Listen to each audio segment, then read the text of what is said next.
El Ventanal de Antioquia. Con toda la información, música, opinión, actualidad, deportes, invitados, política y el buen humor de Antioquia y el país. El Ventanal de Antioquia. Conduce Leonardo Correa Ferrucho. Buenas noches. Este Ventanal de Antioquia de nuevo en la capital de la República, con invitados especiales, dignatarios que nos hacen el honor de atender nuestro llamado para disertar sobre temas del país, esto que actualmente sucede en Colombia y que tanto nos preocupa.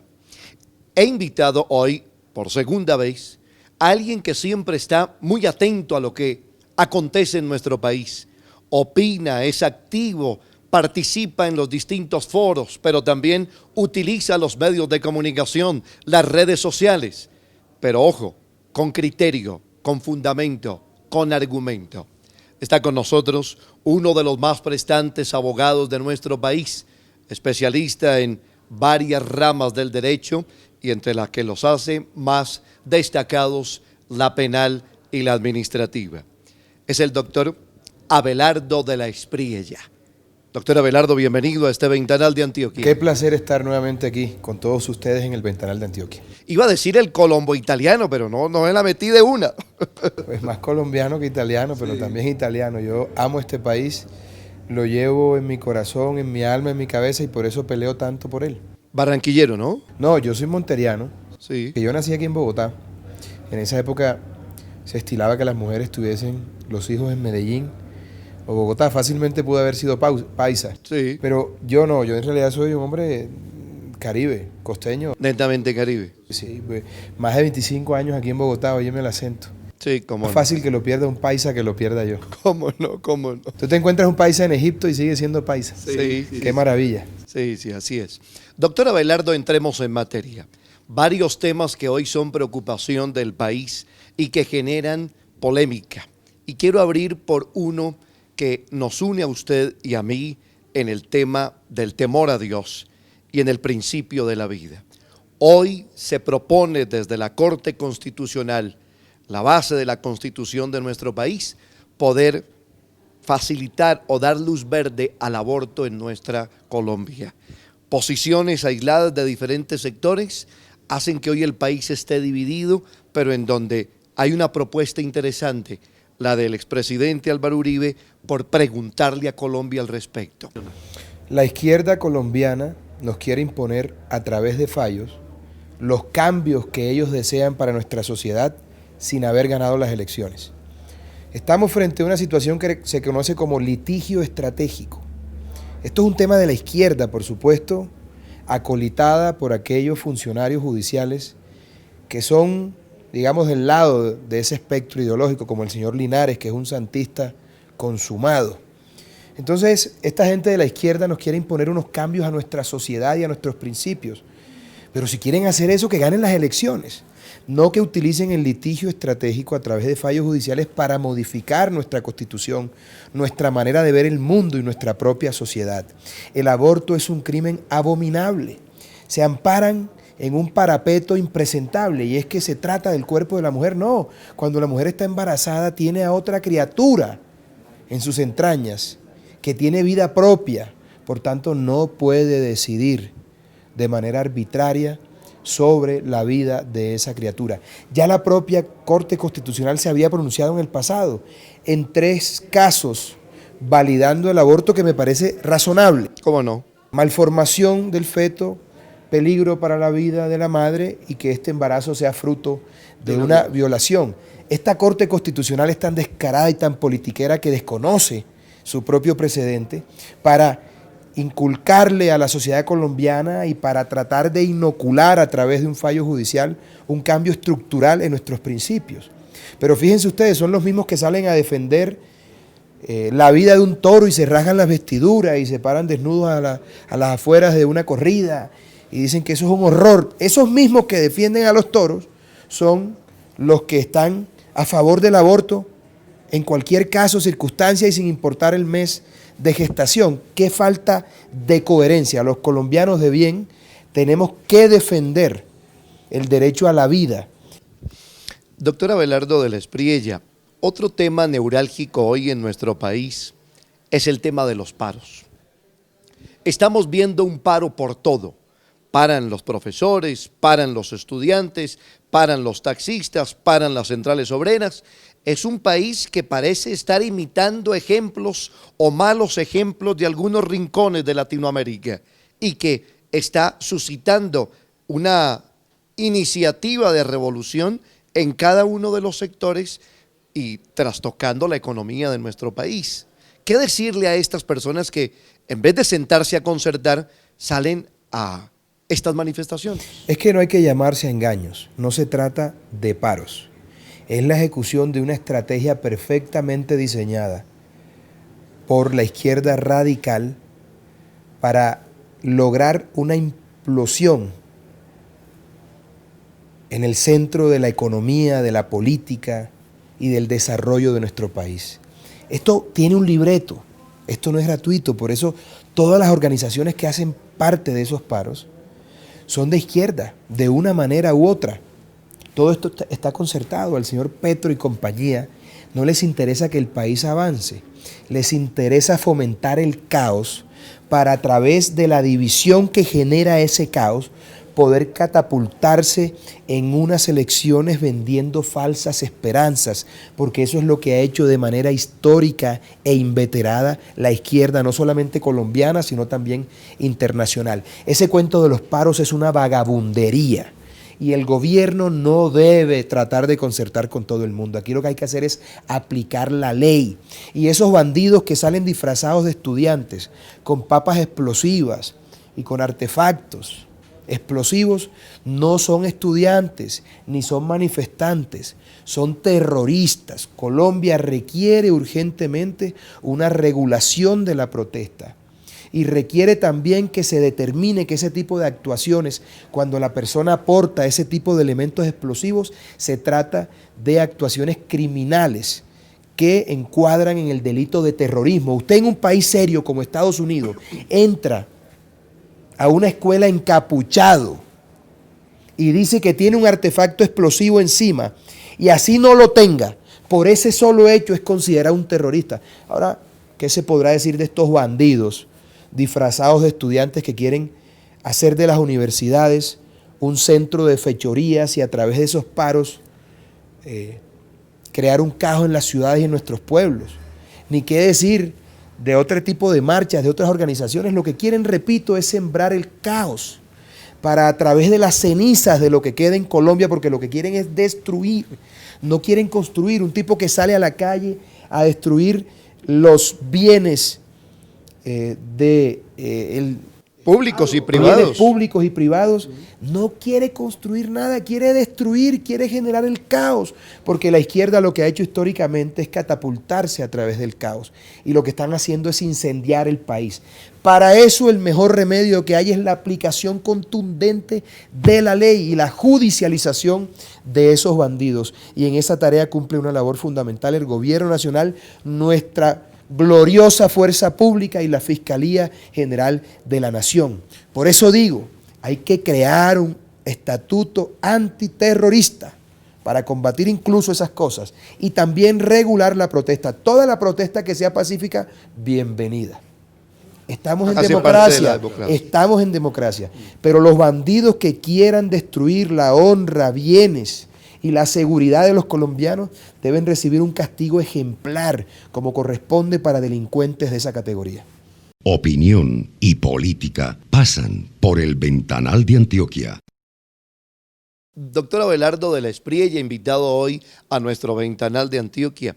Ligado a ese tema, antes de pasar al otro, hay una propuesta en Medellín, más directamente desde la gobernación del departamento, de quitarle las mallas a estas universidades, hacer los campus de inclusión social para que estas zonas verdes tengan o no una forma de poder compartirlas todos. Eso también me parece a mí que es una posición romanticona y medio absurda, porque es que si pueden brindarle seguridad a los estudiantes, fantástico.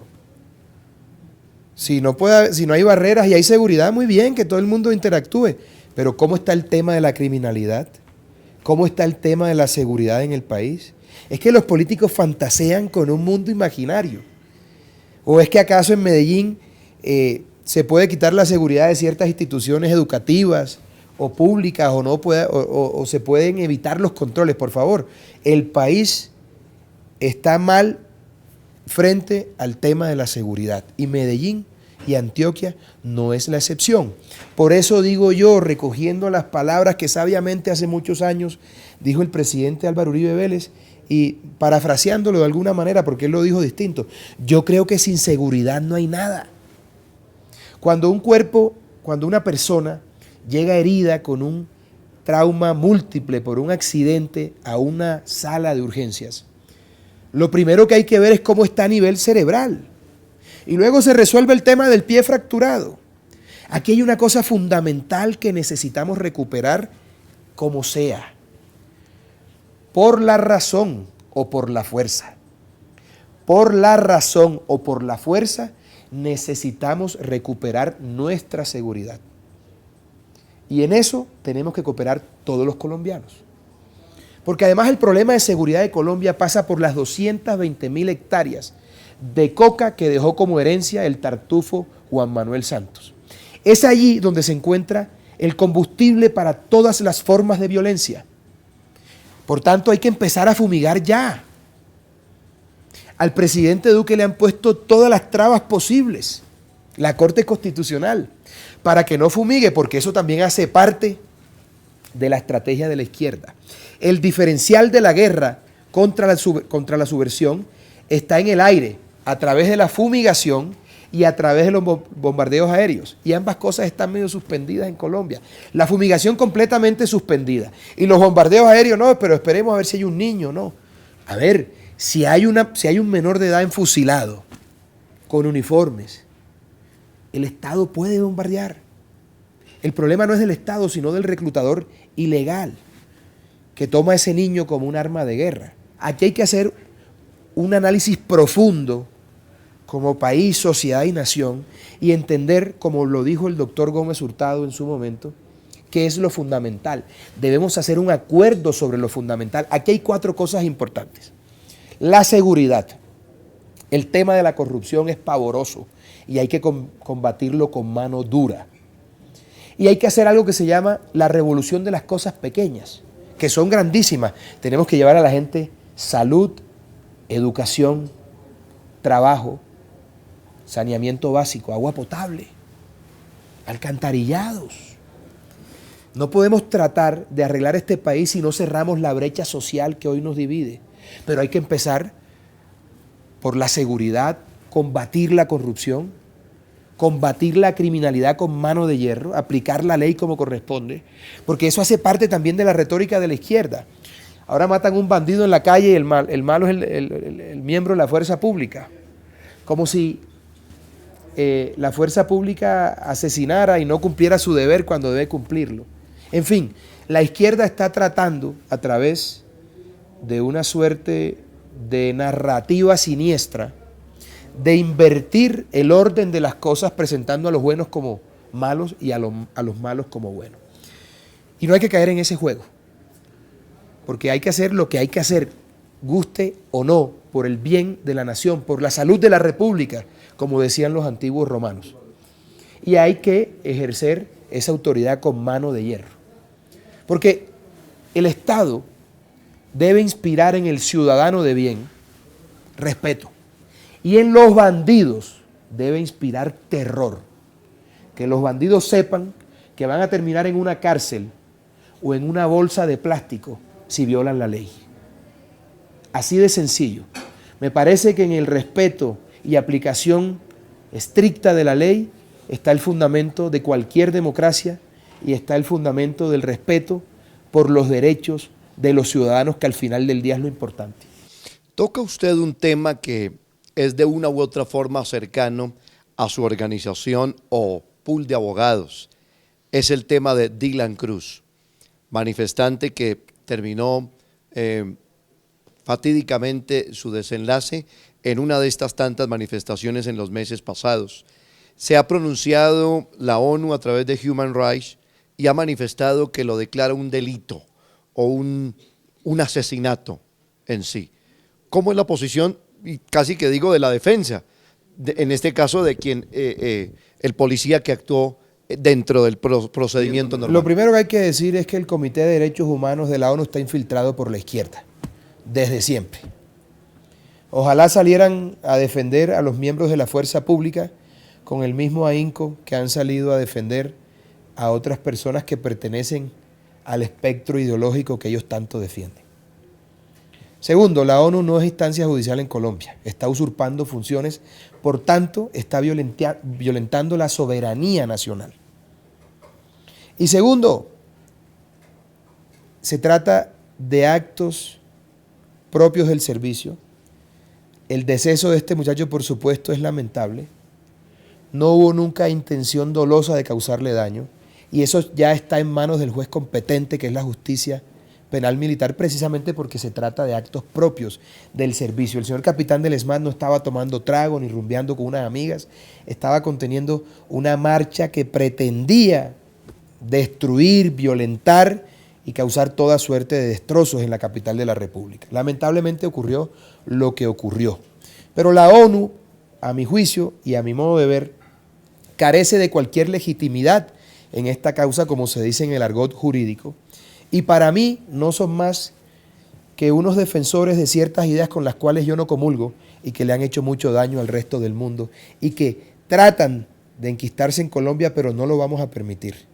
Que la izquierda sepa que no les vamos a entregar este país y que aquí va a haber un grupo muy importante de ciudadanos decididos a defender la institucionalidad y la democracia. Porque la izquierda es una peste que todo lo que toca lo desgracia. Doctor Abelardo, el presidente Duque, el gobierno actual, que en algunas cosas parece no encontrar concurso para echar adelante sus posturas y sus situaciones para Colombia que tiene creadas y positivas, pero en contravía de cifras como un incremento de la economía del país de un 3% hacia arriba. El crecimiento económico, hay que decir lo siguiente, el presidente Duque encontró un país destrozado. La economía va hacia arriba. Él tiene unas formas y métodos. Yo haría las cosas de manera diferente, pero quien tiene la banda presidencial es él. Y hay que respetar el criterio del señor presidente, que dicho sea de paso es un hombre correcto, honesto, decente y bueno. Pasamos de tener a un bandido en la presidencia de la República como Juan Manuel Santos a un hombre incuestionable y pulcro como el que más. Él tiene sus métodos. Él es un hombre que maneja las cosas de manera diferente, pero siempre pensando en el bienestar del país. Hay buena fe. Pero total, toda la buena fe del mundo. Es un hombre cuya única preocupación es sacar el país adelante. Por tanto, hay que dejarle su espacio y que él haga las cosas como considere que debe hacerlas. Repito, muchos de nosotros pensamos que hay que hacerlas de manera diferente, pero él es el presidente y el pueblo lo eligió y él tiene ese mandato popular, por tanto, tiene el poder para decidir en el marco de la Constitución y la ley y sus competencias lo que considere más adecuado para el bienestar de la nación. Hay un tema muy importante y es que el presidente, por primera vez en muchos años, dejó de entregarle canongias al Congreso de la República. Mermelada, se conoce más. La tal mermelada, que eso la bautizó un funcionario de Santos. ¿Qué me parece que falta, por ejemplo? Porque está bien que el presidente no dé mermelada, y ese ha sido un designio de su administración y un planteamiento que desde el primer día hizo el señor presidente de la República. A mí me parece que también hay que enfrentar al Congreso de la República. Porque hay dos opciones, uno hace política con el Congreso y lo llena de mermelada o los enfrenta. El presidente no les dio mermelada, pero a mi juicio le falta enfrentarlos, porque ¿yo qué haría? Yo presento los proyectos que necesita el pueblo colombiano y los señores del Congreso me dirían, no es que no vamos a hacer esto porque usted no quiere dar puestos. Yo hago una locución presidencial, le digo, el senador tal de Sucre, el senador tal de Córdoba, el senador tal de Antioquia, con nombre propio, me pidió esto, esto y esto. Y como no se lo entregué, entonces no me aprueban los proyectos que necesita el pueblo colombiano. Son unos extorsionistas. Y los verdaderos culpables de que los proyectos que necesita la gente más desfavorecida no encuentren la luz o surjan a la vida jurídica desde un Congreso extorsionista. Me parece que falta enfrentar al Congreso de la República y que muchos de los males de Colombia radican y se incuban desde el Congreso de la República, así como hay gente muy buena en el Congreso. No vamos a decir que todos son malos. Hay grandes parlamentarios, pero son la minoría. ¿Usted cree que puede haber gobernabilidad sin mermelada? Completamente. Por eso digo, enfrentándoles. ¿Qué pasa si un presidente hace lo que yo acabo de plantear? El pueblo se volca enseguida contra el Congreso de la República y el Congreso, por la presión del pueblo, termina dándole trámite a esos proyectos que requiere el pueblo. Entonces, la política al final del día es confrontacional. Yo, la verdad, soy poco diplomático. A mí me parece que... al pan pan y al vino vino. Al pan pan y al vino vino. Y si uno, como te digo, hay dos opciones. O gobiernas con mermelada o los enfrentas. Leonardo Correa Ferrucho en el Ventanal de Antioquia. Estoy cerrando, doctor Abelardo del Espriella, y no puedo dejar de hablar de otro de los temas que es noticia en Colombia, y es el caso Aida Merlano. Ha prendido, como popularmente se llama, el ventilador y ha salpicado a muchos de quienes hacen la política en la costa colombiana. Y no hay receptibilidad, o hasta hace unos pocos días, de la Fiscalía, salvo por una petición del mismo Senado de la República de abrir investigación contra quienes ahí se nombran. No, es que lo que corresponde en estricto derecho en realidad es que se abran las investigaciones a través de esa noticia crímenes. Si se conoce un hecho probablemente delictual a través de un medio de comunicación cualquiera que sea, la obligación de la autoridad es, por lo menos en nuestra legislación, abrir una investigación. No necesariamente tienen que tomarle la declaración a ella. Porque también entiendo la posición del fiscal Barbosa. El Estado colombiano no reconoce al régimen venezolano como un gobierno legalmente constituido. Luego, no se puede entonces implementar la ayuda judicial para poder tramitar el testimonio de esta señora. Sería un contrasentido y en eso el fiscal tiene razón. De cualquier manera, hay que abrir esa investigación y la Fiscalía deberá evaluar otros medios de prueba, porque aquí no hay una prueba, aquí lo que hay es una noticia crímenes, una noticia criminal. Por tanto, la Fiscalía debe contrastar esa información de medios con otros medios probatorios. De eso se trata la investigación integral al final del día. Pero yo lo que veo es ahí a una señora un poco resentida y ardida, diciendo locuras y tal. De cualquier forma serán las autoridades las que definan esa situación, porque no soy yo el juez de la causa. Pues doctor Abelardo de la Espriella, para este Ventanal de Antioquia ha sido gratamente recibida su participación, estos varios temas que a lo largo del programa hemos tocado y que de una u otra forma manifiestan una posición clara suya con respecto a lo que conoce, lo que maneja ampliamente, pero también su apreciación personal. Siempre es muy grato tenerle en nuestro programa, valoramos mucho este tiempo y sabe usted que nuestras cámaras siempre dispuestas para ello. Espero hacerlo próximamente en Medellín, estoy yendo bastante a Medellín. Está en Mora. Abrimos oficina en Medellín hace 6 meses y la acogida ha sido fantástica. Qué bien. Medellín es una maravilla. Ustedes los paisas son una raza emprendedora, luchadora y absolutamente fascinante. Qué bien. Doctor Abelardo, muchas gracias. Muchas gracias a ustedes.